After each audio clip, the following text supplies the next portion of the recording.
Hello hello hello hello, स्वागत है आप सभी का सरल एकेडमी में। उम्मीद है आप सभी बहुत अच्छे होंगे, है ना। मतलब 13 लेक्चर हो चुके, हमारे एक चैप्टर कंप्लीट हो चुका है। आप लोग लाइव देखना स्टार्ट कर चुके होंगे। जो लोग नहीं देख रहे हैं, बेटा देखो जल्दी जल्दी से, सिलेबस कंप्लीट हो रहा है। पता नहीं कितना सारा हो जाएगा यदि आप नहीं देखोगे तो, क्योंकि धीरे धीरे करके बोझ बढ़ेगा ना। तो रोज आओ और रोज क्लास लगाओ, है ना। स्पेशली केमिस्ट्री की तो लगानी ही है। गुड इवनिंग बेटा, ठीक है। तो जब भी जैसे भी आप इस वीडियो को देखो तो आपको कमेंट जरूर करना है, ठीक है। और कल से यानी कि नेक्स्ट डे से जो सारी क्लासेस होंगी वो अनलिस्टेड होगी। इसका मतलब यह है कि यह क्लास सिर्फ उन बच्चों को दिखेगी जिन्होंने पेड बैच का सब्सक्रिप्शन लिया है। तो अब मैं आगे स्टार्ट करता हूं, ज्यादा लंबा इंट्रो नहीं करते हैं। हम लेक्चर नंबर 13 की बात कर रहे हैं, चैप्टर नंबर 6 की बात कर रहे हैं, 12th के हेलो एल्केन और हेलो एरिन की। ये ऑर्गेनिक केमिस्ट्री का चैप्टर है जो कि आधार रखता है ऑर्गेनिक केमिस्ट्री का 12th में, है ना। और आज का हमारा टॉपिक है नाभिक रागी प्रतिस्थापन अभिक्रियाओं के त्रिबिंब पहलू। और त्रिबिंब पहलू इतने इंपॉर्टेंट है कि हर साल इनसे किसी ना किसी एग्जाम में, चाहे वो 3 माही हो, 6 माही हो, प्री बोर्ड हो या फिर मेन एग्जाम हो, इवन नीट के एग्जाम या पीएनएसटी भी आप देंगे तो वहां पर इस पर्टिकुलर टॉपिक से ऑब्जेक्टिव आएंगे ही। ये इतना ज्यादा जरूरी है। तो हो सकता है आज का लेक्चर थोड़ा सा लंबा हो, ऑलमोस्ट 1 घंटे के पार हम चले जाए, क्योंकि ये सारी चीजें आपको समझाने में थोड़ा सा मुझे टाइम लगेगा। तो त्रिबिंब पहलू आप लिखेंगे नाभिक रागी प्रतिस्थापन अभिक्रियाओं के त्रिबिंब पहलू। जो जो लोग आ गए होंगे थम्स अप या फिर यस सर लिख देंगे कमेंट सेक्शन पे। आप लिखेंगे, आपकी हेडिंग जो होगी वो होगी नाभिक रागी अभिक्रियाओं के त्रिबिंब पहलू, ठीक है। तो मैं यहां पर लिख देता हूं, थोड़ी सी मोटी ग्रिप मुझे चाहिए हेडिंग लगाने के लिए। तो आप यहां पर लिखेंगे नाभिक रागी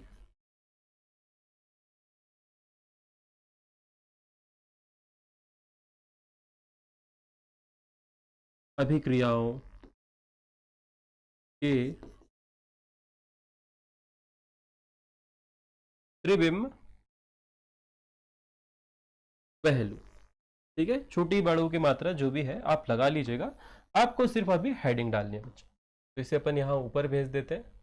आप भी कुछ इस प्रकार से ही हेडिंग लगाएंगे जैसी हमने लगाई है। आपकी ग नंबर की हेडिंग है, जैसे कि एनसीईआरटी पे लगी हुई है, सेम मैं वैसे का वैसा ही आपके सामने रख रहा हूं, ठीक है। ये आज हमारी मुख्य हेडिंग है। अब आप लोगों ने अभी तक, ओके बेटा नामिका वेरी गुड, आपने कमेंट कर दिया, मैं देख पा रहा हूं कि आप हो लाइव। तो त्रिबिंब पहलू के अंतर्गत हमें कुछ चीजें पढ़नी है और वो कुछ चीजें इस प्रकार हैं। सबसे पहले आएगी ध्रुवण घूर्णता। सबसे पहला जो हमें आज पढ़ना है, पहला टॉपिक जो हमें समझना है उसका नाम होगा, और ये होता क्यों है यह भी बात होगी, ये ऐसा क्यों होता है इस पर भी बात होगी। ध्रुवण घूर्णनता, घूर्णकता, क्या लिखोगे, ध्रुवण घूर्णकता। पहला जो टॉपिक आज का हमारा होगा वो होगा ध्रुवण घूर्णकता। दूसरा टॉपिक जो हम कवर करेंगे इस लेक्चर में वो होगा बच्चा आणविक असममितता।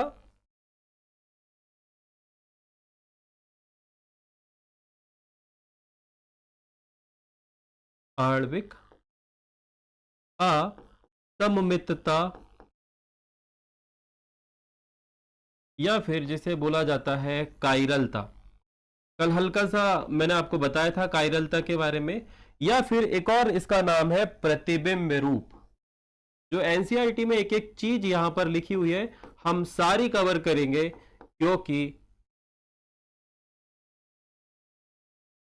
क्योंकि आपके मेन एग्जाम में यही सारी चीजें पूछी जाएगी, ठीक है। यही सेम की सेम चीजें आती हैं। प्रतिबिंब रूप।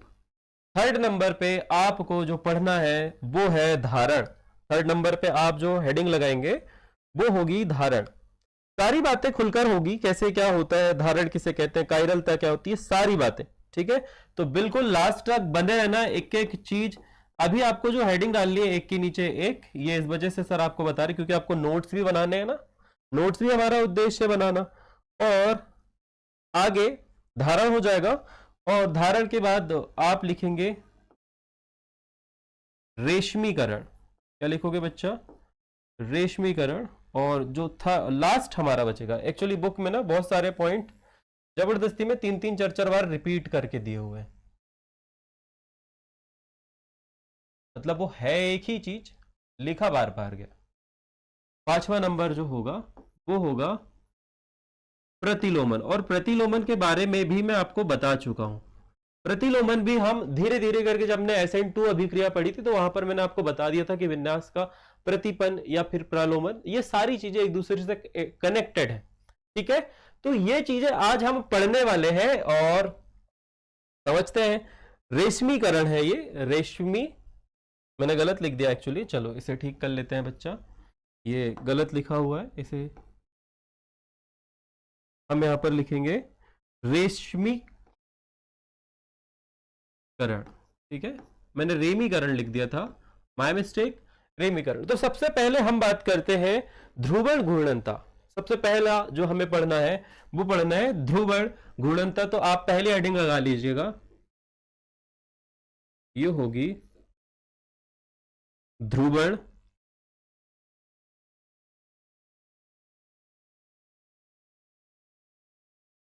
ध्रुवण, यहां पर से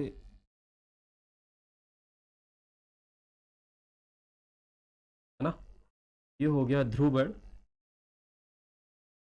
घूर्णनता, घूर्णकता, घूर्णनता नहीं है, घूर्णकता है। ये आपकी फर्स्ट हेडिंग होगी बच्चा, ये आप यहां पर लिख लेंगे। ओहो क्या छूट गया, जो भी छूट गया वो उसे वापस से करेक्ट कर ले। क्या होती है, सारी बातें होगी।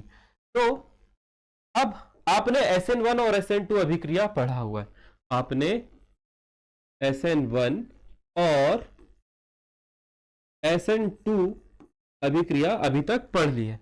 अब आप सब सभी को एक बात तो पता हो गई होगी कि जब अभिक्रिया होगी तो अलग अलग प्रकार के उत्पाद बन सकते हैं, अलग अलग के प्रकार के उत्पाद बन गए, इमेजिन करो बन गए।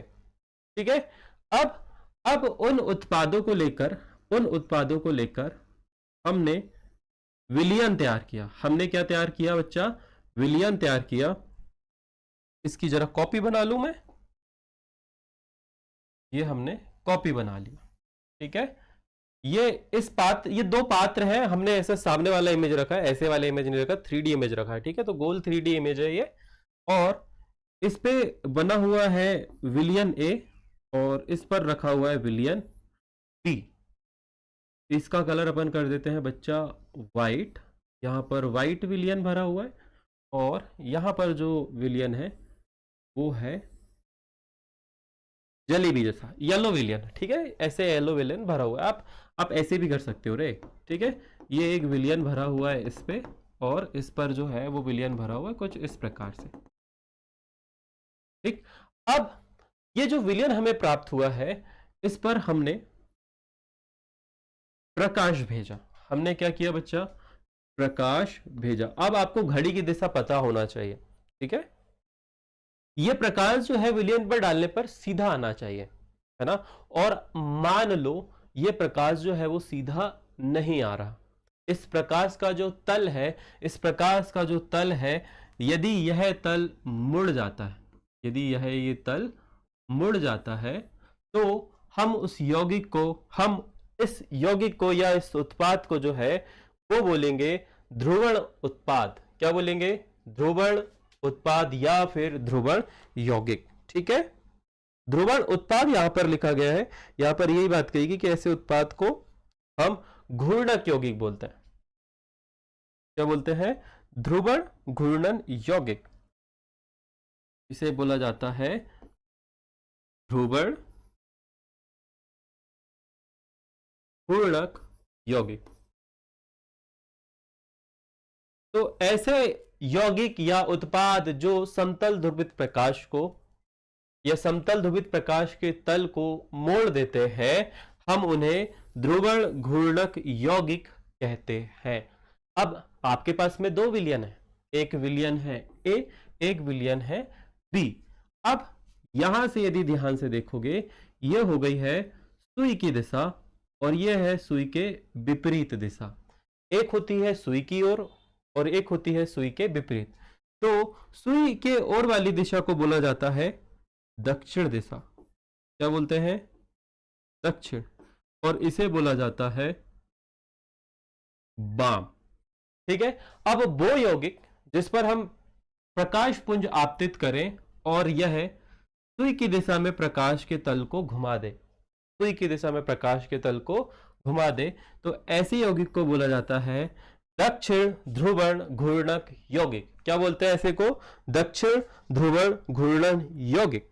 लिख लो कहीं, दक्षिण ध्रुवण घूर्णन यौगिक, दक्षिण ध्रुवण घूर्णक यौगिक। और क्या लिखा है हमने? दक्षिण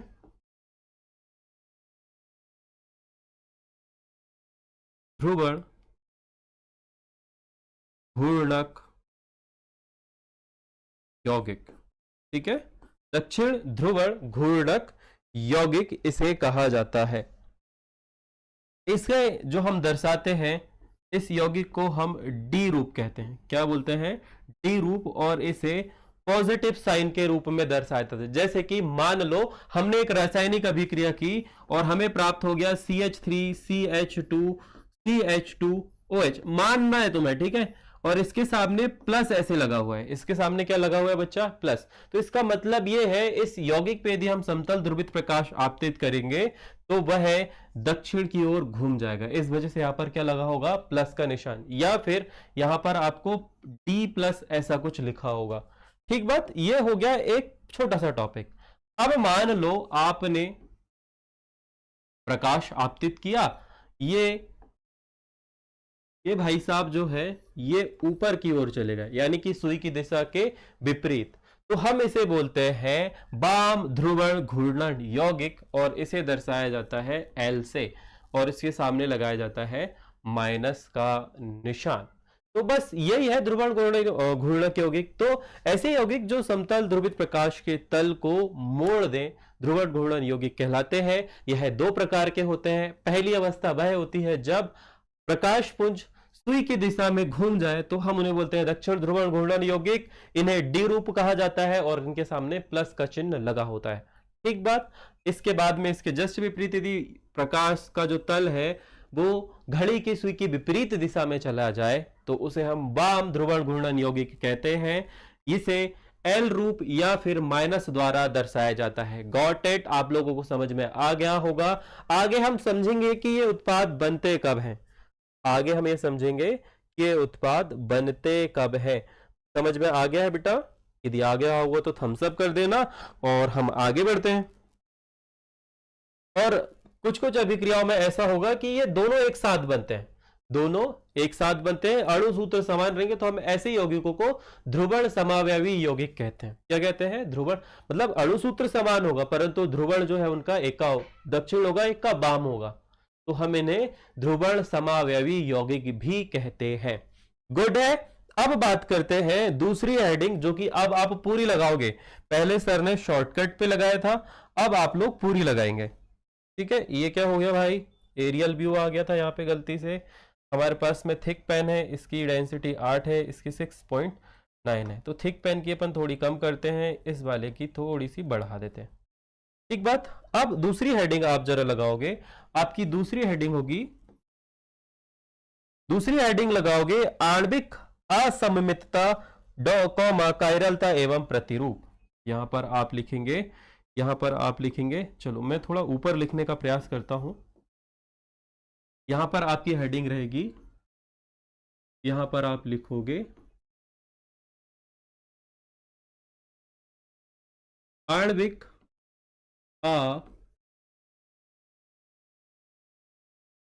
आणविक असममितता कायरलता एवं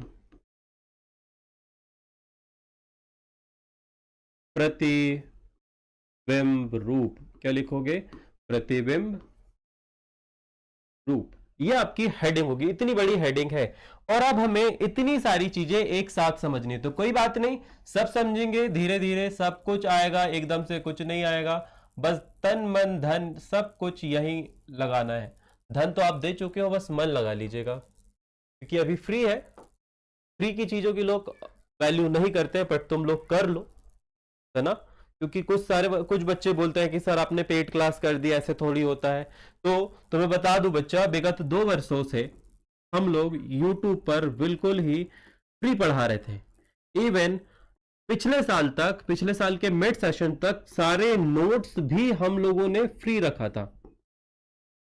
परंतु फ्री चीजों की वैल्यू शायद लोग नहीं करते हैं, कुछ लोग तो नहीं करते हैं।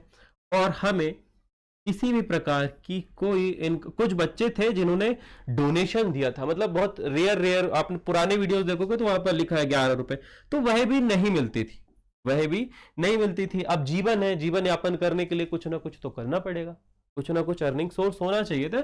तो इस साल से हमने फिर पेड बैच लॉन्च कर दी है, जिसका सब्सक्रिप्शन होता है 999 का। इसका सब्सक्रिप्शन कितने का है? 999 का।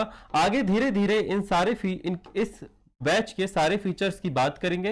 हो सकता है आप में से काफी सारे लोगों को पता हो, आज इसलिए बता रहा हूं क्योंकि कल से सारे बैच पेड हो जाएंगे।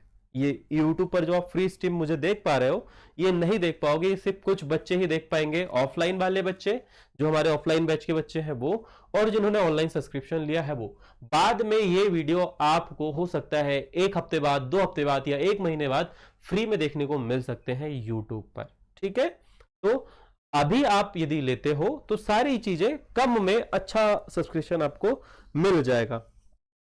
अब बात करते हैं आणविक असममितता क्या होती है। आणविक असममितता क्या होती है?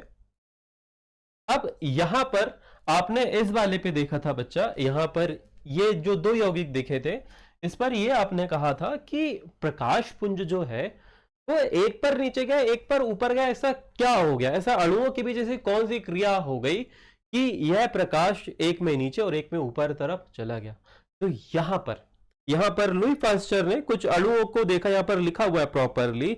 उन्होंने ये देखा कि समान सांद्रता थी, इस जो विलयन यहां पर बना था उस पे हमने जो भी यौगिक था उनकी समान मात्रा ली थी, परंतु एक ने क्या किया नीचे और एक ने ऊपर प्रकाश पुंज को भेज दिया। तो उनकी जो रिसर्च है, ये रिसर्च जो थी 1848 में उन्होंने किया था, परंतु बाद में 2 वैज्ञानिक जो थे जिन्होंने 1874 में स्वतंत्र रूप से फिर काम किया, और उन्होंने यह निष्कर्ष निकाला कि भाई साहब यहां पर एक ऐसी स्थिति हो सकती, अच्छा ये भी एक ऐसी स्थिति हो सकती है कि आप ये कह सकते हो ये कार्बन है, इस कार्बन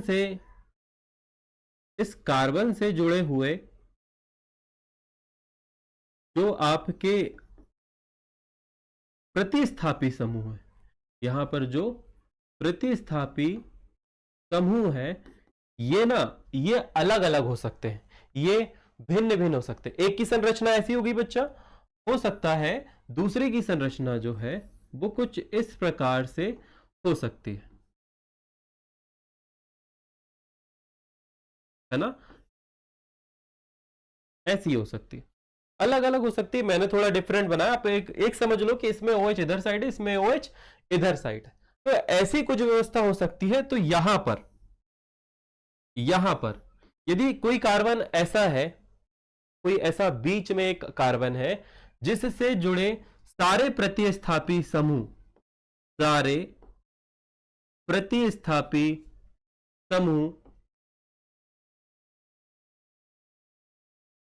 अलग अलग हो, कैसा हो? सारे प्रतिस्थापी समूह कैसे हो? अलग अलग हो।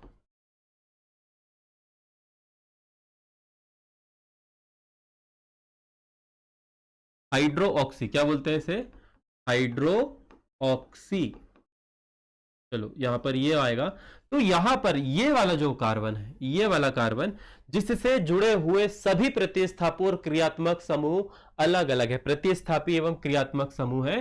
तो जिस कार्बन से ये जुड़े हैं, इस कार्बन को बोलते हैं असममित कार्बन। क्या बोलते हैं बच्चा? असममित कार्बन। और ये असममित कार्बन से जुड़े असममित कार्बन से जुड़े हुए प्रतिस्थापी समूह और क्रियात्मक समूह की व्यवस्था भिन्न होने के कारण ही यह यौगिक जो है ध्रुवणता वाला गुण प्रदर्शित करते हैं। क्या करते हैं? घूर्णनता वाला यौगिक जो है, घूर्णकता वाला जो गुण है वह प्रदर्शित करते हैं, ऐसा इस पे लिखा हुआ है। ठीक है, ऐसा इस पे लिखा हुआ है। तो इसे असममित कार्बन बोला जाता है, या फिर इसके लिए एक और नाम है जिसे आप बोलते हैं त्रिबिम्ब केंद्र। क्या बोलते हैं बच्चा इसे? त्रिबिम्ब केंद्र।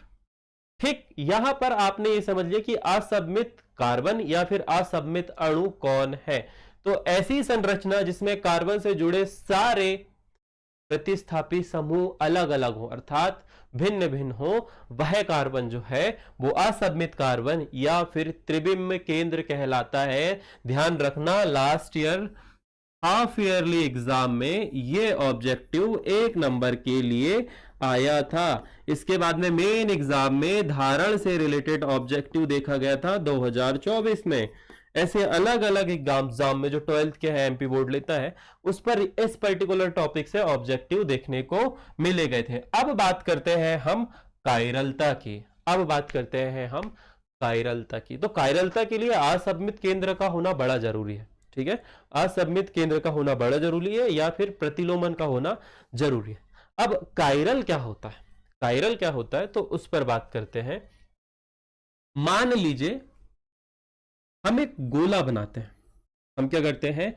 एक गोला बनाते हैं, एक बॉल लेते हैं, और उस बॉल को मैं आपको बोलता हूं बच्चा कि इसे आप मिरर के सामने ले जाओ और मिरर के ऊपर ऐसे ले जाके रख दो। मिरर के ऊपर क्या करो? ले जाके रख दो। तो आप ये देखोगे कि जो बॉल है, ये जो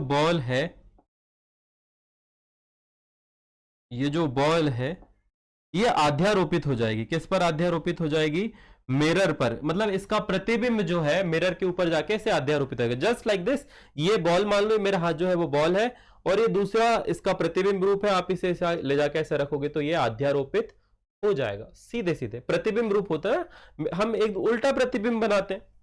तो यहां पर ये जो है दर्पण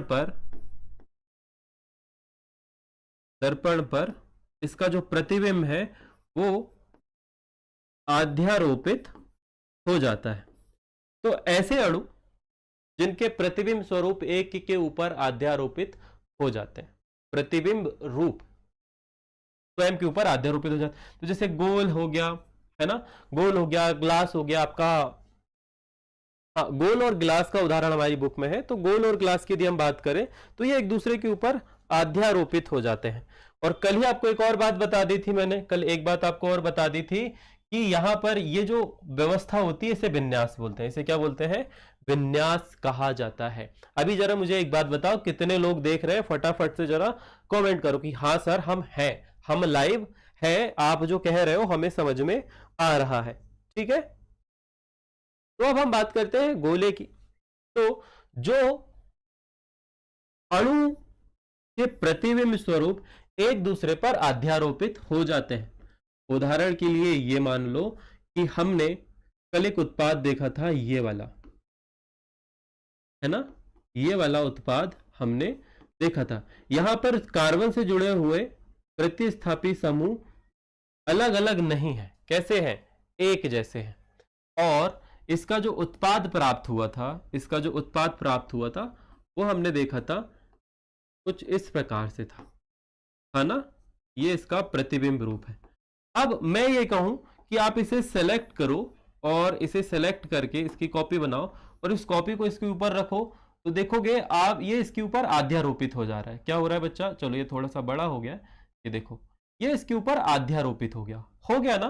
तो यदि वो अणु जिनका प्रतिबिंब रूप उनके स्वयं के ऊपर अध्यारोपित हो जाता है, या हम ये कहें कि उनमें असममित प्रतिबिंब बनने के साथ साथ यह भी बात बड़ी इंपॉर्टेंट है कि कायरल होने का एक विशेष गुण या एक विशेषता यह जरूरी कि जो कार्बन है वह असममित कार्बन होना चाहिए, अर्थात उससे जुड़े हुए सारे समूह जो हैं वो अलग अलग होने चाहिए। यहां वैसे ही अलग अलग नहीं, सारे कैसे हैं? एक जैसे हैं। तो ये वाला जो अणु है यह है अकायरल होगा। अकायरल क्यों होगा बच्चा? क्योंकि यहां पर जो इसका प्रतिबिंब रूप है वह दूसरे अणु के ऊपर अध्यारोपित हो जा रहा है। अब बात करते हैं दूसरी संरचना। ये उत्पाद पता है किस अभिक्रिया में प्राप्त हुआ था? ये उत्पाद आपको SN1 अभिक्रिया में प्राप्त हुआ था। कहां प्राप्त हुआ था? SN1 अभिक्रिया, वह अभिक्रिया जो 2 चरणों में हो रही थी, है ना? तो वहां पर यह प्राप्त हो गया था आपको। आगे ध्यान से समझना, अभी बहुत इंपॉर्टेंट। और SN2 की बात करेंगे तो वहां पर ऐसा प्राप्त नहीं हो रहा था। वहां पर आपने ये देखा था, वहां पर आपने ये देखा था कि क्लोरीन इधर साइड था और जो आपका OH है वो इधर साइड था। बाकी की व्यवस्था कुछ इस प्रकार से थी, इधर की व्यवस्था इस प्रकार से थी। तो ये एक दूसरे के ऊपर अध्यारोपित नहीं हो रहे थे। तो ये वाला जो अणु है वो आप ये कह सकते हो कि ये अकाइरल अणु है, तो काइरल अणु है। गलती से अकाइरल निकल गया, काइरल अणु, क्योंकि इसका प्रतिबिंब एक दूसरे के ऊपर अध्यारोपित नहीं होगा। अब यहां पर हम एक उदाहरण लेते हैं। एक उदाहरण आपकी बुक में बोला गया है कि मान लेते हैं हमारे पास में प्रोपेन 2 ऑल है और हमारे पास में ब्यूटेन 2 ऑल है। क्या क्या है? प्रोपेन 2 ऑल और ब्यूटेन 2, दो उत्पाद है आपके पास में। और आपको बच्चा ये बताना है इसमें कि कौन सा अणु कायरल है और कौन सा अणु अकायरल है। तो आप सभी को सबसे पहली कंडीशन तो ये रखनी होगी कि इनकी संरचना बनानी आनी चाहिए। तो प्रोपेन 2 ऑल की संरचना होगी बच्चा CH3 CHOH और यहां होगा CH3।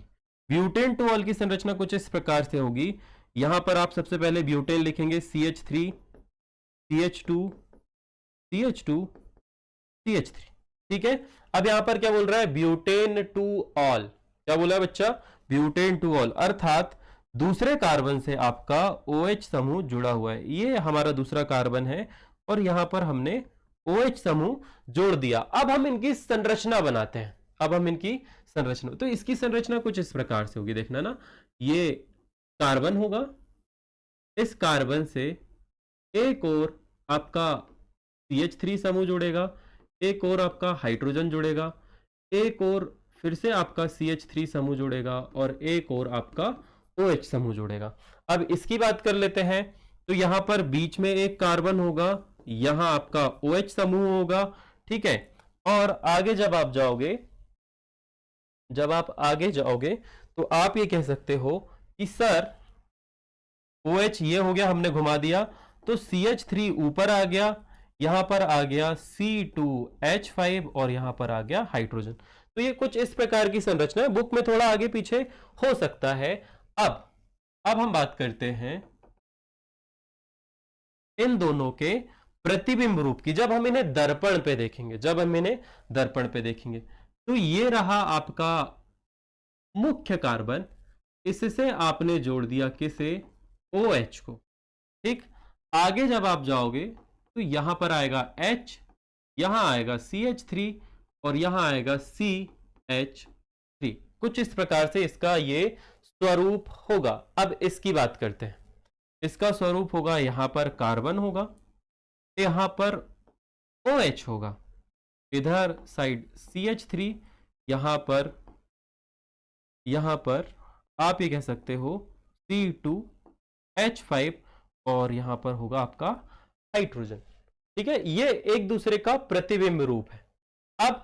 अब बुक में एक बात लिखी है कि हम यदि इसे सेलेक्ट करें, इसे हम सेलेक्ट कर लेते हैं और इसकी कॉपी बनाते हैं और इस कॉपी को 180 डिग्री घुमा देते हैं।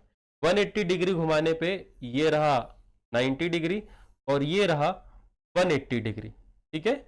ये रहा 90 डिग्री और ये रहा 180 डिग्री। तो घुमाया हुआ प्रतिबिंब आप ये कह सकते हो, घुमाए हुए प्रतिबिंब के लिए ये कहा गया है बच्चा कि अब ये जो प्रतिबिंब है इसके ऊपर अध्यारोपित नहीं होगा, इसके ऊपर अध्यारोपित नहीं होगा। सिमिलरली इसकी भी बात करें अपन, इसे भी सिलेक्ट कर लेते हैं, इसकी एक कॉपी बनाते हैं और इसे भी अपन 180 डिग्री घुमा देते हैं। ये देखो, ठीक है। तो ये 180 डिग्री घुमाने पर इनके प्रतिबिंब स्वरूप जो है वो एक दूसरे पर अध्यारोपित नहीं होंगे। थोड़ा सा मुझे तिरछा करना होगा, आपकी बुक में बहुत अच्छे से बना हुआ है एनसीईआरटी पे, तो एक बार फिर से अपन ट्राई करते हैं। मैं ट्राई नहीं करता हूं, मैं डायरेक्ट क्या करता हूं, मैं यहां पर थोड़ा सा इसे तिरछा कर देता हूं। जैसा बुक में बना हुआ है, जैसा बुक आपका कह रही है वैसा अपन इसे थोड़ा सा तिरछा कर देते हैं, ठीक है, ताकि आपको और अच्छे से क्लियरिफाई हो जाए। ऐसे में ना प्रॉपरली स्ट्रक्चर नहीं बना है, एक्चुअली ये जो एटम का स्ट्रक्चर हम बनाए हैं ये थोड़ा सा डिफरेंट हो गया है बच्चा। तो मैं क्या करता हूं, एक बार फिर से इस डायग्राम को बनाने अपन फिर से एक नया डायग्राम बनाते, क्योंकि तुम्हें ऐसा लगेगा इस वाले डायग्राम से कि ये सेम सेम हो रहा है। तो अपन एक बार फिर से जरा इसे रिपीट करते हैं। सबसे पहले इसका बनाते हैं, तो यहां पर होगा कार्बन, यहां पर होगा कार्बन, क्योंकि ऐसी व्यवस्था नहीं होती, जो हमने सीधा सीधा बनाया वो नॉर्मली हमारी आदत में आ चुका है, इस वजह से वैसा बना। आप थोड़ा सा ठीक करके बनाते हैं इसे। तो यहां पर होगा आपका CH3, जो कि संरचनाएं थोड़ी सी अलग टाइप की होती है। यहां पर होगा CH3, आगे आप जाओगे तो यहां पर होगा CH3, यहां पर होगा हाइड्रोजन और इस ओर जुड़ा होगा OH। ये है मेन श्रृंखला। अब बात करते हैं अपन दूसरी श्रृंखला की। यहां पर आपका कार्बन होगा, कार्बन से इस ओर आपका OH समूह जुड़ा होगा। जब आप और आगे जाएंगे तो ये वाले को उन्होंने बोला है कि कुछ इस प्रकार से होगा। आगे ये जो होगा C2H5 होगा और यहां पर हाइड्रोजन होगा। अब इसका दर्पण स्वरूप देख लेते हैं। तो यहां पर कार्बन, इस ओर आपका OH समूह, यहां पर आएगा CH3, यहां पर आएगा CH3 और यहां पर आएगा हाइड्रोजन। तो इस प्रकार से आपको यहां पर देखने को मिलेगा। और इस वाले के लिए, इस वाले के लिए आप ये कह सकते हो,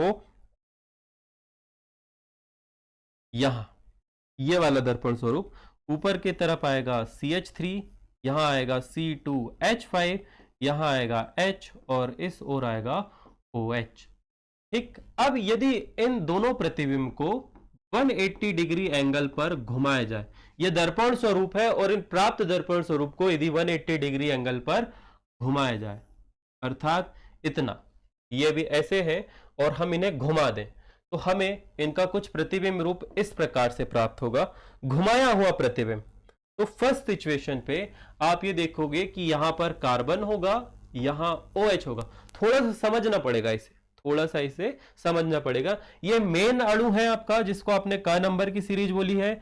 ये ख नंबर है जो आपने दर्पण पर देखा, और ये ग नंबर है जो आपने दर्पण पर प्रतिबिंब बना उसे घुमा दिया। दर्पण पर प्रतिबिंब बना, उसे 180 डिग्री एंगल पर घुमा दिया, ठीक है। और घुमाने के बाद आपने ये पाया, घुमाने के बाद आपने ये पाया कि भाई साहब जो दिक् स्थान व्यवस्था थी, अर्थात इन अणुओं का जो प्रतिबिंब रूप था, इन अणुओं का जो प्रतिबिंब रूप था, वो इनकी मूल संरचना पर वापस अध्यारोपित होने लगा। इनकी मूल संरचना पर वापस अध्यारोपित होने लगा। आई होप आप देख पा रहे होंगे, वहां पर प्रतिबिंब जो है वो उसके ऊपर अध्यारोपित हो गया। तो इससे ये निष्कर्ष निकला, इससे ये निष्कर्ष निकला कि यहां पर प्रोपेन टू ऑल का जो अणु है, ये ऑब्जेक्टिव के लिए इंपॉर्टेंट है, प्रोपेन टू ऑल का जो अणु है वो अकाइरल है। क्या है बच्चा? अकाइरल। ये ऑब्जेक्टिव में आएगा कि प्रोपेन टू ऑल का अणु होता है काइरल अथवा अकाइरल। तो यहां पर आप लिख के आएंगे अकाइरल। आगे बढ़ते हैं अगला। अब इसका ग नंबर पे यदि आप प्रतिबिंब स्वरूप बनाने जाएंगे, तो मैं यहां पर आपके सामने एक प्रतिबिंब स्वरूप हरे कलर पे बनाऊंगा। तो ये रहा कार्बन, ठीक है। इस कार्बन से आपने सबसे पहले जोड़ना है OH समूह को। OH समूह को आपने कितना घुमाया बेटा? 180 डिग्री, कुछ इस प्रकार से घुमाया है। तो यहां पर अब आप देखोगे कि ये जो CH3 है ना, 180 डिग्री घुमाने का मतलब वो बीकर को नहीं घुमाना, इस संरचना को घुमाना। ये जो घुमा हुआ है कुछ इस प्रकार से घुमा हुआ है, ठीक है। तो ऊपर की तरफ आ जाएगा C2H5, यहां आ जाएगा CH3 और यहां पर आ जाएगा हाइड्रोजन, ठीक। तो ये वाली जो संरचना है, इसको यदि आप देखेंगे कितना घुमाना है आपको? 180 डिग्री का मतलब इस संरचना को आपको पहले ऐसी संरचना थी, ध्यान से देखोगे, ये ऐसी संरचना थी, ये हो गया 90 डिग्री और ये हो गया 180 डिग्री। ठीक है, तो ये संरचना को हम ऐसे नहीं घुमाएंगे, ऐसे घुमाएंगे। जो आपके मन में डाउट आ रहा था, जो हमारी स्ट्रक्चर गलत हुआ था, पहले ये इस ओर पे था, ऐसे पीछे की तरफ था, ये इस ओर था, ये फ्रंट लाइन पे था, ये पीछे की तरफ था। हमने क्या किया, 180, हमने इसे मिरर पे देखा तो ये कुछ इस प्रकार से हो गया। अब मिरर पे जो इमेज प्राप्त हुई, हमने उसे ऐसे घुमा दिया 180 डिग्री। तो जब हम 180 डिग्री पर हम इसे ऐसे घुमाएंगे ना बच्चा, तो ये वाला जो अणु है ये ऊपर आ जाएगा, CH3 पीछे की तरफ आ जाएगा और हाइड्रोजन जो है वो सामने की तरफ आ जाएगा। तो यहां पर अब जो प्रतिबिंब स्वरूप आपको प्राप्त हुआ है, इसकी यदि आप कॉपी बनाएं और इसे मूल संरचना के ऊपर रखें, तो आप बहुत अच्छे से ध्यान से देख पाओगे कि यहां पर डिफरेंस उत्पन्न हो रहा है कि ये CH3 के ऊपर मैथिल समूह के ऊपर एथिल समूह आ रहा है और एथिल समूह मैथिल समूह के ऊपर एथिल समूह आ रहा है। उल्टा बोल दिए, मैथिल समूह के ऊपर एथिल समूह और एथिल समूह के ऊपर मैथिल समूह आ रहा है, उल्टा सीधा। ध्यान से देखोगे, ध्यान से देखो, ये है एथिल समूह, इसके ऊपर आ रहा है मैथिल समूह, ये है मैथिल समूह, इसके ऊपर आ रहा है एथिल समूह। तो यहां पर ये ब्यूटेन टू ऑल जो अणु है, ब्यूटेन टू ऑल अणु जो है, आप इसके लिए कह सकते हो बच्चा कि ये जो है वो कायरल अणु है। कैसा है, कायरल अणु है, और ये ऑब्जेक्टिव के हिसाब से बहुत ज्यादा जरूरी है। ये हो गई दूसरी बात, ये हो गई कौन सी बात, दूसरी बात। अभी आपने ये समझ लिया, अब आपसे एक प्रश्न और आएगा, एक प्रश्न और आएगा जो कि मेरे हिसाब से ऑब्जेक्टिव के लिए इंपॉर्टेंट है, specially PNST NEET 12 board exam, क्योंकि हर साल नए नए ऑब्जेक्टिव देखने को मिलते हैं। तो ऑब्जेक्टिव पैटर्न में आपसे ये पूछा जा सकता है कि ब्यूटेन टू ऑल के अलावा और कौन कौन से अणु जो है वो कायरल हो सकते हैं। तो यहां पर कुछ अणु के नाम लिखे हैं, जिसपे पहला नाम आता है, एक एक करके नाम लिख देता हूं। दो क्लोरो ब्यूटेन, है ना, 2 क्लोरो ब्यूटेन। सिमिलरली एक और नाम यहां पर लिखा हुआ है दूसरे नंबर पे, दूसरे नंबर पर यहां पर आपको लिखा है 2,3 डाई हाइड्रो ऑक्सी। तबीयत थोड़ी ठीक नहीं लग रही थी जब मैं आपकी क्लास लेने आया था। प्रोपेनल, प्रोपेनल का मतलब होता है एल्डिहाइड, है ना, एल्डिहाइड। हम तीसरे नंबर पर आते हैं। तीसरे नंबर पर यह बोला गया है कि ब्रोमोक्लोरो आयोडो, यहां पर ये लिखा है ब्रोमो क्लोरो। अच्छा, मैं आपको संरचना भी बता के बनाऊंगा, है ना अभी, क्योंकि ऐसे समझ में नहीं आएगा, लेक्चर थोड़ा लंबा होने वाला है। आयोडो मैथेन, बी प्रिपेयर, मतलब मैं कोशिश करूंगा कि 8 बजे ये समाप्त हो जाए। इसे जरा ऊपर उठा के भेज दें, ये यहां पर भेज दो, इसे ज्यादा बड़ा हो रहा है, और इसे अपन छोटा कर ले, ठीक है। तो ये रहा, और अगला जो है हमारा 2 ब्रोमो प्रोपेनोइक अम्ल, 2 ब्रोमो प्रोपेनोइक अम्ल। ये जो सारे अणु हैं ये कायरल अणु हैं। तो सबसे पहले बात करते हैं 2 ब्यूटेन क्लो, यहां पर आप लिखेंगे CH3 CH2 CH, यहां पर जुड़ेगा आपका क्लोरीन, ये हो गया CH3।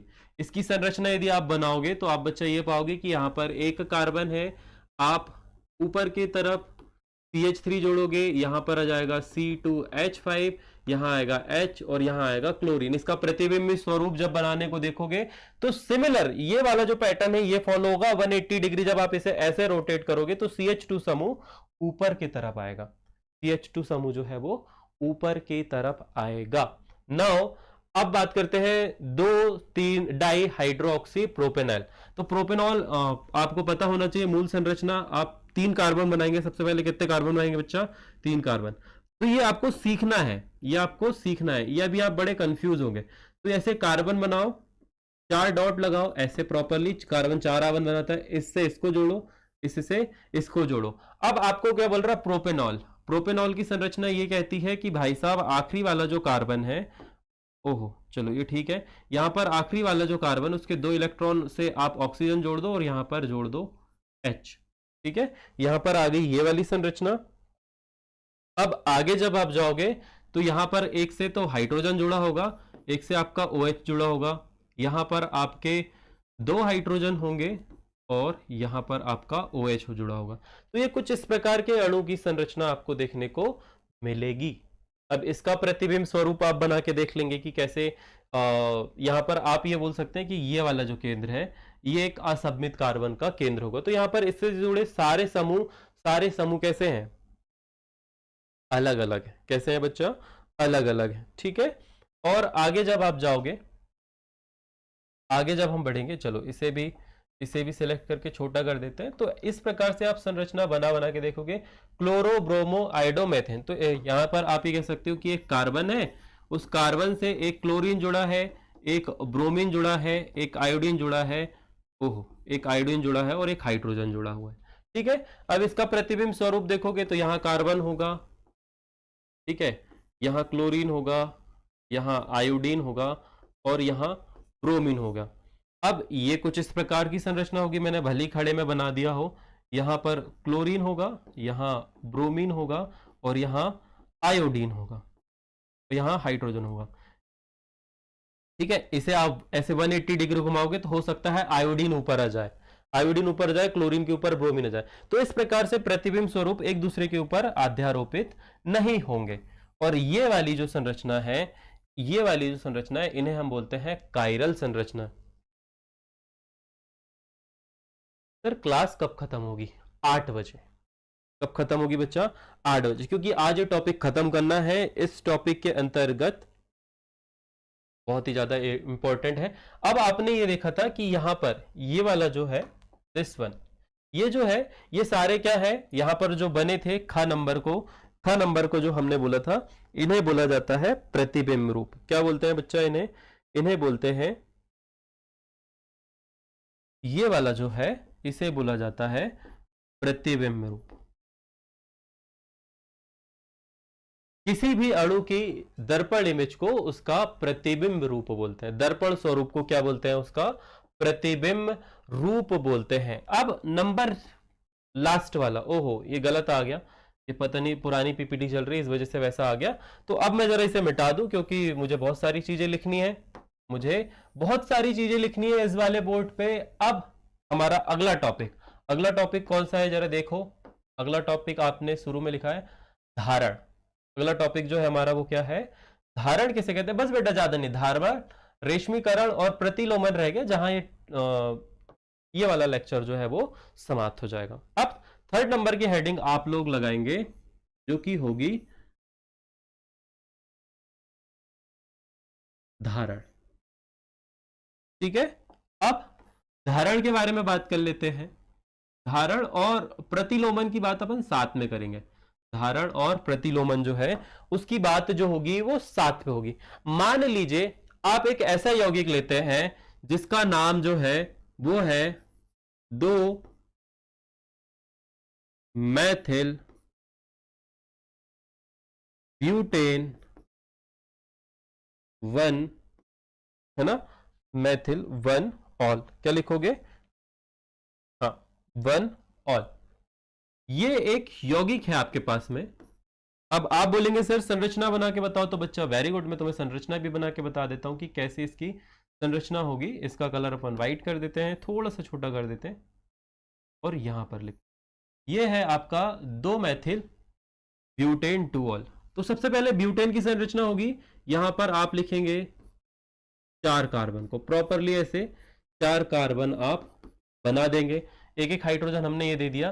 तो ये बोल रहा है कि दूसरा जो कार्बन है उससे CH3 समूह जुड़ा है और इससे जो है आपका OH समूह जुड़ा है, बाकी सभी पे इस प्रकार से लिख दो। ठीक है।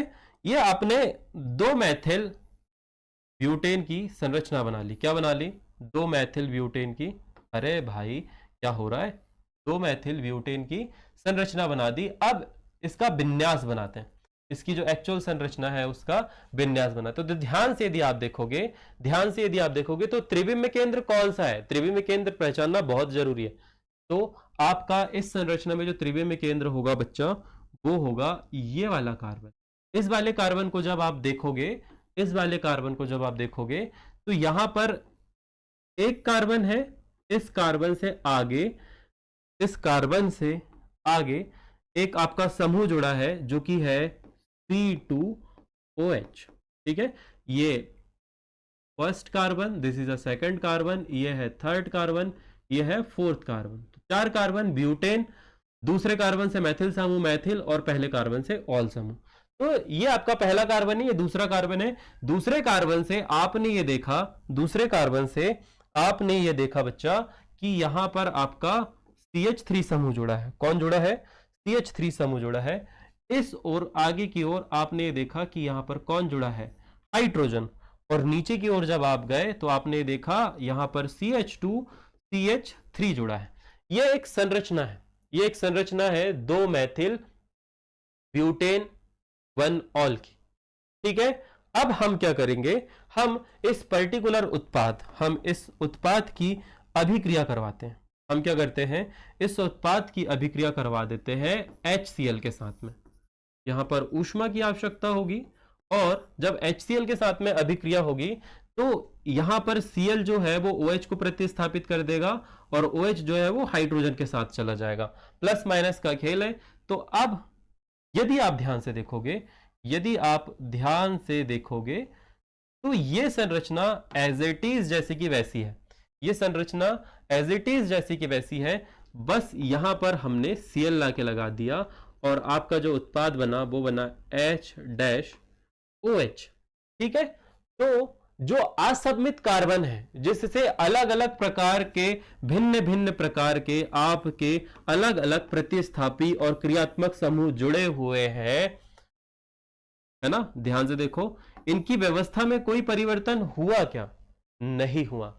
अर्थात यह कहा गया है कि जब कोई रासायनिक अभिक्रिया होती है तो क्रियाधार में जो असममित कार्बन है उसकी अखंडता बनी रहे, उस पर किसी भी प्रकार का कोई परिवर्तन ना हो, तो ऐसी स्थिति को, ऐसे उत्पाद को या फिर ऐसी घटना को कहा जाता है धारण। क्या कहते हैं बेटा? धारण। यहां पर आप ये कह सकते हो मुख्य क्रियाधार की, जो मुख्य क्रियाधार का जो कार्बन था उसकी अखंडता उत्पाद बनने के बाद भी बनी हुई है, तो इस परिघटना को कहा जाता है धारण। क्या कहा जाता है? धारण। बस 2 छोटे छोटे से और टॉपिक। अब यहां पर एक बात ये लिखी गई है बच्चा कि ये वाला जो है प्रकाश पुंज, जब इस पर, अब यहां पर देखो, यहां पर आपके दिमाग में क्वेश्चन एक शुरू में आना चाहिए था कि घूर्णन अलग अलग हो सकता है। जैसे कि हमने शुरू में समझा था ना कि एक उत्पाद ये हमारा बना था, कहां पर गया? SN1 और SN2 अभिक्रिया वाला, ये वाला उत्पाद। आपको ऐसा लगेगा कि ये वाला उत्पाद जो है, ये वाले जो उत्पाद है, ये प्रकाश के तल को मोड़ देंगे। क्यों मोड़ देंगे? क्योंकि सर इनकी जो व्यवस्था है वो बदल गई, इनकी जो व्यवस्था है वो बदल गई। परंतु बेटा यहां पर जो असममित कार्बन है, यहां पर जो असममित कार्बन है, उससे जुड़े जो प्रतिस्थापी समूह है, उनकी व्यवस्था बदली क्या? नहीं। फिर भी ये वाला जो है प्रकाश पुंज को सुई की विपरीत दिशा, अर्थात ये वाला जो यौगिक है वो वाम ध्रुवण घूर्णन यौगिक होगा, और ये वाला जो है वो दक्षिण ध्रुवण घूर्णन यौगिक होगा। जबकि यहां पर अखंडता, दोनों अणुओं की अखंडता कैसी है? अलग अलग। अर्थात क्रियात्मक समूह भी, यहां पर पहले कौन था? OH समूह था, यहां पर अब कौन है? Cl समूह है। तो ये समूह भी प्रकाश पुंज को घुमाने की शक्ति रखते हैं। ठीक बात। आगे बहुत ही ज्यादा इंपॉर्टेंट और लास्ट नहीं, दूसरा वाला पॉइंट जो कि है प्रतिलोमन। जो कि क्या है बच्चा? प्रतिलोमन। और प्रतिलोमन के लिए सर लास्ट पेज पे जाएंगे। अब मान लो अब हम फिर से एक और उत्पाद लेंगे। अब आपने एक उत्पाद दिया, यहां पर एक कार्बन आपने लिया, अगली जो 4th नंबर की हेडिंग है उस पर लिख लेना प्रतिलोमन। क्या लिखोगे? प्रतिलोमन। 4th नंबर पे आप लोग लिखोगे प्रतिलोमन। 4th नंबर पे आप लोग लिखोगे प्रतिलोमन। लास्ट ईयर जो मैंने लेक्चर करवाए थे उस पे ये वाला टॉपिक छूट रहा था, हर बार छूट रहा था, परंतु परीक्षा के किनारे किनारे इसे मजबूरी में नहीं, वो छूट गया था गलती से, परंतु लास्ट में मैंने कवर करवा दिया था, ऑफलाइन बैच पे भी इसे कवर करवा दिया था। तो ये इंपॉर्टेंट टॉपिक है, मतलब आने वाले टॉपिकों में से होता है। पता है इस साल ऑब्जेक्टिव नहीं, इससे 2 नंबर का एक प्रश्न बनेगा। आपसे ये पूछा जाएगा कि लास्ट तक देखना है, इसलिए आपसे ये पूछा जाएगा कि आप ये बताओ SN1 और SN2 अभिक्रिया में जो उत्पाद बनते हैं उनमें से कौन कौन से उत्पाद प्रतिलोमी होते हैं और कौन कौन से उत्पाद जो है वो धारण करते हैं, या फिर आप ये कह सकते हो कि कौन कौन से उत्पाद रेशमिक मिश्रण होते हैं, प्रतिलोमी होते हैं और रेशमिक। नोट कर लो, ये वाला जो ऑब्जेक्टिव है ये आ सकता है, आ सकता नहीं आएगा ही, क्योंकि ये वाला प्रश्न अभी तक बना ही नहीं और 2 नंबर पे आने वाला, 2 नंबर पे आएगा। अभी बता, आउट है, ये निकाल लेना। आ गया तो वेरी गुड है, नहीं आया तो फिर कोई बात नहीं, पढ़ना तो है हमें।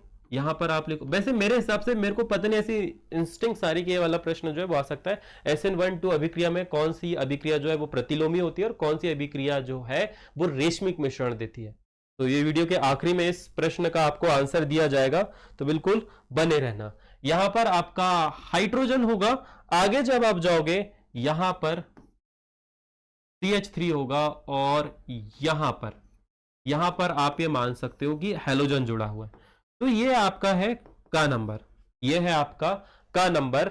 और इस अभिक्रिया में आप जो है यानी कि नाभिक रागी जुड़ेगा। कौन जुड़ेगा? नाभिक रागी।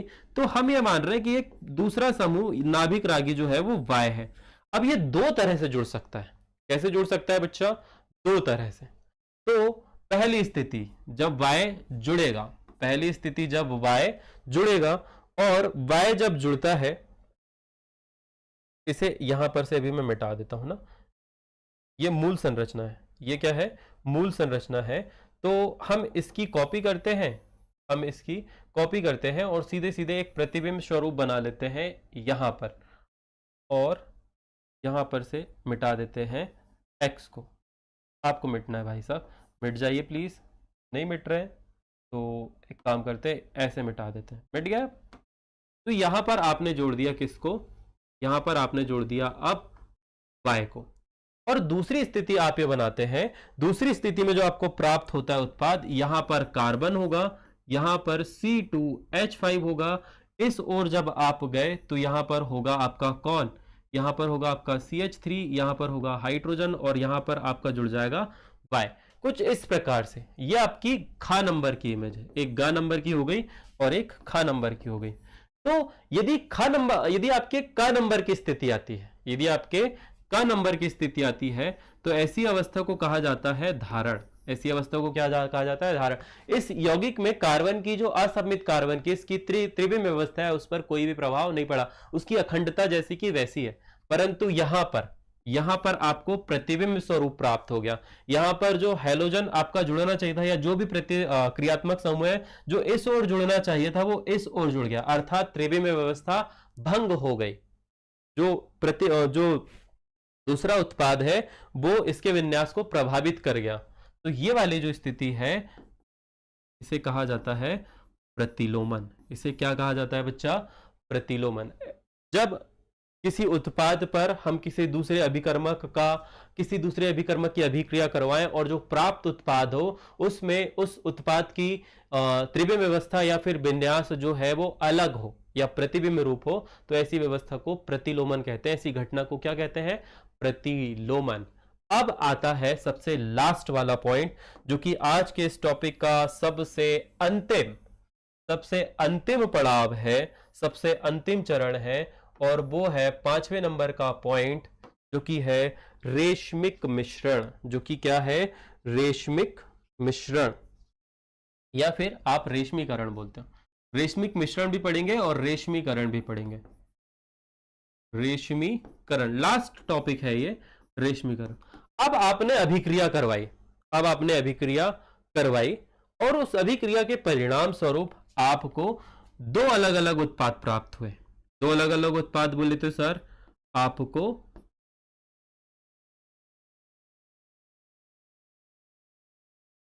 एक ये उत्पाद प्राप्त हो गया और दूसरा उत्पाद बेटा इसी का प्रतिबिंब स्वरूप प्राप्त हो गया। क्या प्राप्त हो गया? इसी का प्रतिबिंब स्वरूप प्राप्त हो गया। ठीक है, इसी का विपरीत यानी कि प्रतिबिंब स्वरूप प्राप्त हो गया। आपने एक अभिक्रिया करवाई, उस अभिक्रिया के परिणाम स्वरूप आपको जो उत्पाद प्राप्त हुए उसमें 50% ये प्राप्त हो गया और 50% ये प्राप्त हो गया। जब ऐसी कोई अभिक्रिया हो जिसमें ये वाली घटना हो तो इसे बोलेंगे हम रेशमिक मिश्रण। क्या बोलेंगे? रेशमिक। मैंने फिर से गलत लिख दिया, रेशमिक मिश्रण। क्या बोलते हैं? मिश्रण।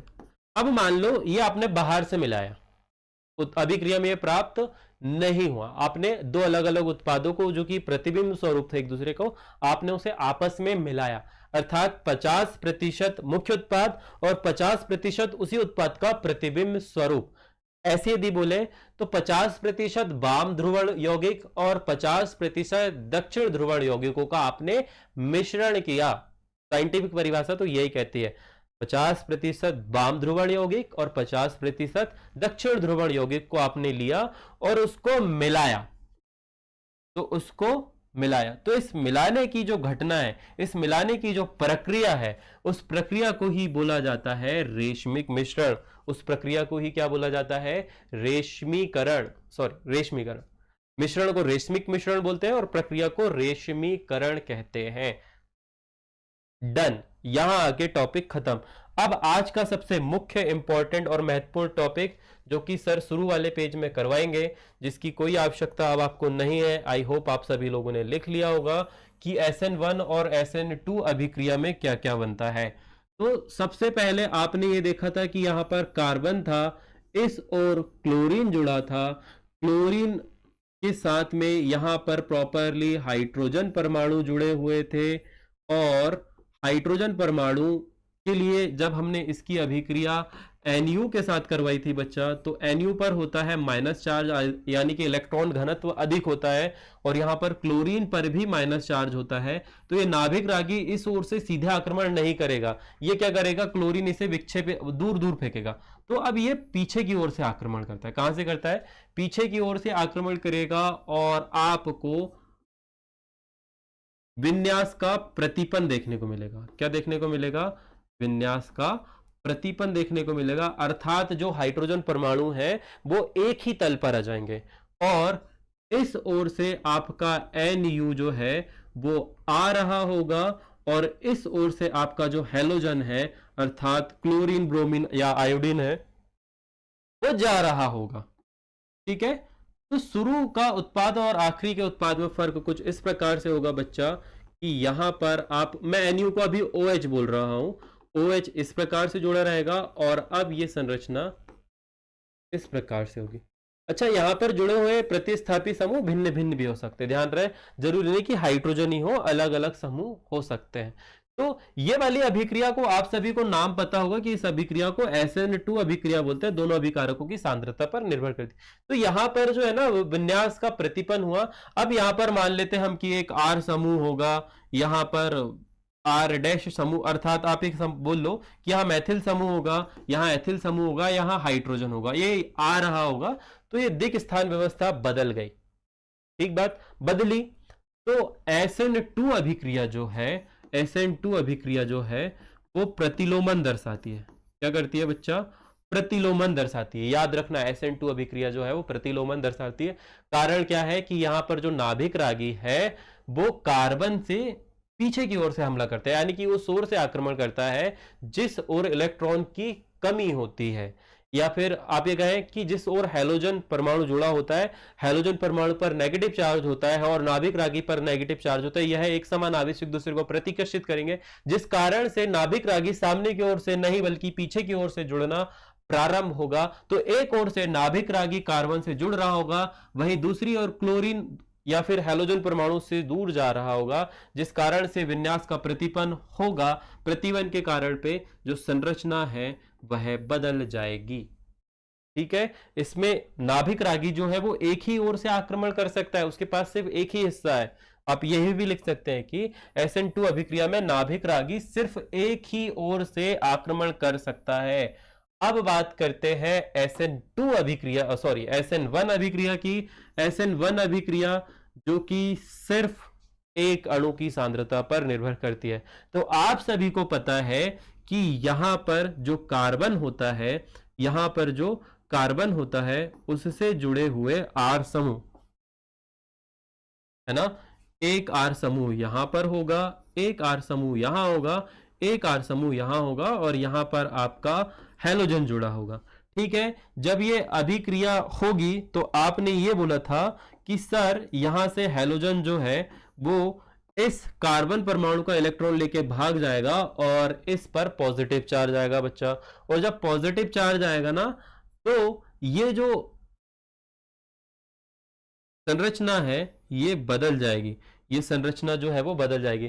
तो अब ये जो कार्बन आपको दिख रहे हैं ना, ये सारे एक ही तल पे आ जाएंगे। कैसे होंगे बेटा? ये एक ही तल पे आ जाएंगे। एक तल पे आने का मतलब, एक तल पे आने का मतलब यहां पर हम ये कह सकते हैं, यहां पर हम ये कह सकते हैं, यहां पर हम ये कह सकते हैं, नॉर्मली जो चित्र मैं बनाना चाहता हूं कुछ इस प्रकार से, ये कागज का पन्ना है, यहां पर एक कार्बन है, तो आप ये बोलोगे कार्बन के एक हिस्से पर एक आर समूह, दूसरे हिस्से पर दूसरा आर समूह और तीसरे हिस्से पर तीसरा आर समूह, कुछ इस प्रकार से मौजूद रहेंगे। और जो आपका नाभिक रागी है, जो आपका नाभिक रागी, ये कागज का पन्ना है, ये कागज का पन्ना है, एक आर समूह इस ओर, एक आर समूह इस ओर, एक आर समूह इस ओर। अब नाभिक रागी को जोड़ने के लिए दो तरह से, मतलब दो तरह से वो जुड़ सकता है, चाहे तो ऊपर से जुड़ जाए, चाहे तो नीचे से जुड़ जाए, दोनों तरफ से वह जुड़ सकता है, दोनों तरफ से वह जुड़ सकता है। और होता यही है कि OH जो है वो ऊपर से भी जुड़ता है और OH जो है वो नीचे से भी जुड़ता है। तो इस पर्टिकुलर SN1 अभिक्रिया में, SN1 अभिक्रिया में 50% जो है, 50% जो है वो पॉजिटिव वाला यौगिक प्राप्त होगा और 50% जो है वो नेगेटिव वाला यौगिक प्राप्त होगा। अर्थात 50% जो है वो दक्षिण ध्रुवण यौगिक प्राप्त होगा और 50% जो है वो वाम ध्रुवण यौगिक प्राप्त होगा। तो यहां पर जो आपकी अभिक्रिया संपन्न हुई उस पर जो उत्पाद आपको प्राप्त होगा वो होगा रेशमिक मिश्रण। क्या होगा बच्चा? रेशमिक मिश्रण। तो SN1 अभिक्रिया रेशमिक मिश्रण या फिर रेशमीकरण को फॉलो करती है, या रेशमीकरण को फॉलो इंग्लिश वर्ड हो गया तो आप लिखेंगे रेशमीकरण का अनुसरण करती है, जबकि SN2 अभिक्रिया प्रतिलोमन दर्शाती है। डन। यहां आके पर्टिकुलर टॉपिक समाप्त होता है। इतना हेडिक था इस टॉपिक को समझाने में, तुम्हें क्या बताऊं, परंतु अब इसके बाद जो चीजें हैं वो समाप्त हो गई है। यहां पर आप लिखोगे जो भी उत्पाद बनेगा उस पर प्लस और माइनस, प्लस का होगा तो दक्षिण, माइनस का होगा तो वाम। यहां पर यौगिकों के नाम भी लिखे हुए हैं बच्चा। तो ये जो इंपॉर्टेंट बात थी आप समझ गए होंगे कि जब यहां पर विन्यास का प्रतिपन्न होगा तो OH समूह जो है SN1 अभिक्रिया में कार्बन के ऊपरी हिस्से तथा दोनों निचले हिस्से दोनों ओर से आक्रमण कर सकता है। तो दोनों की सांद्रता, OH ऊपर से भी जुड़ गया, नीचे से भी जुड़ गया, तो 50-50% दोनों उत्पादों बनने की संभावना होगी। बस यहां आके यह टॉपिक समाप्त होता है। ध्यान रखिएगा अपना, कल फिर से मुलाकात होगी विलोपन अभिक्रिया के साथ पे, और विलोपन अभिक्रिया में भी हम सर्जेफ नियम पढ़ेंगे, तो बिल्कुल तैयारी के साथ आइएगा। नेक्स्ट क्लास आपकी बहुत ही जल्द, इन 5 to 10 मिनट बायोलॉजी की क्लास स्टार्ट हो जाएगी। मैडम से मैं क्षमा चाहूंगा क्योंकि मेरा टॉपिक बड़ा था, मेरी गलती नहीं है, मैं पढ़ा ही रहा हूं, मैंने ब्रेक नहीं लिया। तो जिन बच्चों ने पेड बैच का सब्सक्रिप्शन नहीं लिया है ले लो, कल से लाइव स्ट्रीम अनलिस्टेड हो जाएगी, ठीक है, और सिर्फ पेड वाले बच्चे देखेंगे। हमें नहीं चाहिए व्यूज, हम बाद में ले लेंगे, कोई दिक्कत नहीं, ठीक है। हमने काफी दिनों से जो है वो ऑलमोस्ट 2 ईयर से फ्री ही पढ़ाया है, किसी ने भी सपोर्ट नहीं किया, तो अब हमें थोड़ा बहुत पेड होना पड़ेगा। और हमने बहुत रीजनल प्राइस रखा है, हमने बहुत ना रीजनल प्राइस रखा है, तो फटाफट से आप ज्वाइन कर लो। 999 है अभी, 999 में नोट्स भी मिलेंगे, लाइव क्लास भी मिलेगी, एड्स भी आनी बंद हो जाएगी। यदि आप सब्सक्रिप्शन लोगे, कल से जो बच्चे देखेंगे उन्हें एड्स बिल्कुल देखने को नहीं मिलेगी, मैं एड्स बंद कर दूंगा। इसके बाद में रिकॉर्डेड देखोगे तो एड्स आ सकती है, परंतु लाइव स्ट्रीम पे किसी भी प्रकार की कोई एड नहीं होगी, ठीक है। नोट्स, उसके बाद में जूम कॉल सेशन भी जल्दी रखने वाले हैं बच्चों के साथ में। इवन यदि आप छिंदवाड़ा से होगे तो ऑनलाइन हो या ऑफलाइन हो, जो टॉपर सेलिब्रेशन होगा वहां पर आपको आना है, अभी ही बता देता हूं। तो काफी सारी चीजें, काफी सारे उपहार गिफ्ट आपके लिए आते रहेंगे, है ना। तो शुक्रिया, बहुत बहुत धन्यवाद आप सभी का इस लाइव स्ट्रीम पर जुड़ने के लिए। हो सकता है मैंने ज्यादा पका दिया हो आपका, परंतु ध्यान, नॉलेज बहुत जरूरी है, सभी चीजें पता होनी चाहिए, परीक्षा के दृष्टिकोण से ये इंपॉर्टेंट है। शुक्रिया, राधे राधे, ध्यान रखिएगा अपना, कल फिर से मुलाकात होगी आपसे, ठीक है, राधे राधे।